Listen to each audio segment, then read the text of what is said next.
Hello my friends, today we're going to be talking about 3 things that every photographer needs to carry in their camera bag. Alright, now the first filter we're going to be discussing is the CPL, also known as the circular polarizer filter. Now what I absolutely love about a CPL is the fact that this little filter that attaches to your lens actually removes glares from your photographs. So I don't know about you, but have you ever gone somewhere, right?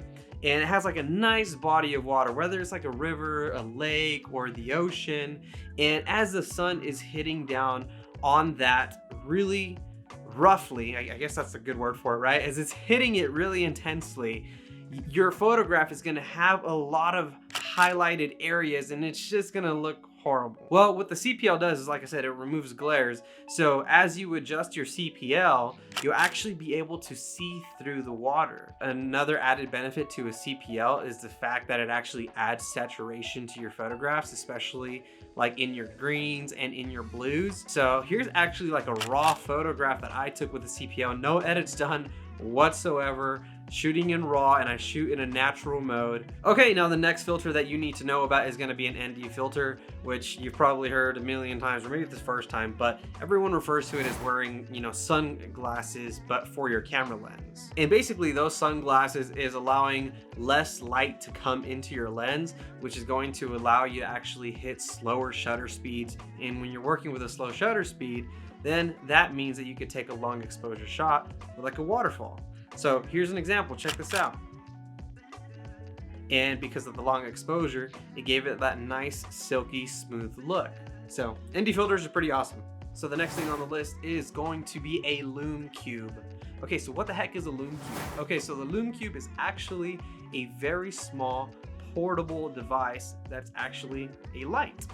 And this light is actually really incredible because, first of all, it's super light, so which makes it easy to carry around, and you can actually just chunk that right into your camera bag. That's what I do. And the LUME cube, I use that for so many different things, whether if it's personal shots here at home with products, or sometimes I've even taken it out to actual locations where I photograph food if I don't want to carry around a giant light.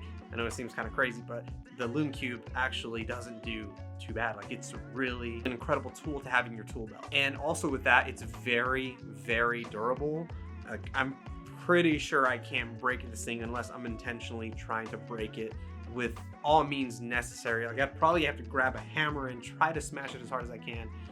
But it is very durable. You can actually even throw it in the water and it will be completely fine. All right, so the last thing here on the list is actually, of course, as all photographers, right, we need a camera strap. The actual name of the strap, or whichever one is here, and all this of course will be linked in the bottom down below as well. Okay, so why do I love this strap? Well, first of all, there's 2 sides to it.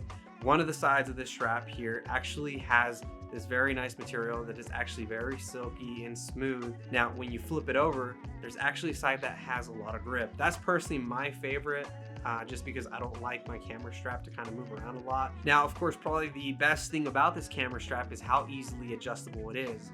So whenever you buy this camera strap, it actually comes with these small little devices that you put on the sides of your camera, and that actually hooks onto the actual strap itself. So for me, I find this really useful because sometimes, right, I'll go ahead and put my camera like on a tripod, kind of how I am right now with filming this video. And I don't like to have the camera strap just dangling and then having to, spend like 2 minutes or so, removing everything, then putting the camera strap back on. With a Peak design, I'm easily able to go ahead and attach those little devices to the camera strap, hook them on, and we're ready to go. On a side note too, I was a little worried because my EOS R is a little bit heavy with my 70 to 200 millimeter, and camera strap handles it like a champ. Okay, well, those are the 3 things that every photographer should own. Let me know which one you're interested in the comments down below, and I hope to see you next time, my friend. Have a good rest of your day. Bye.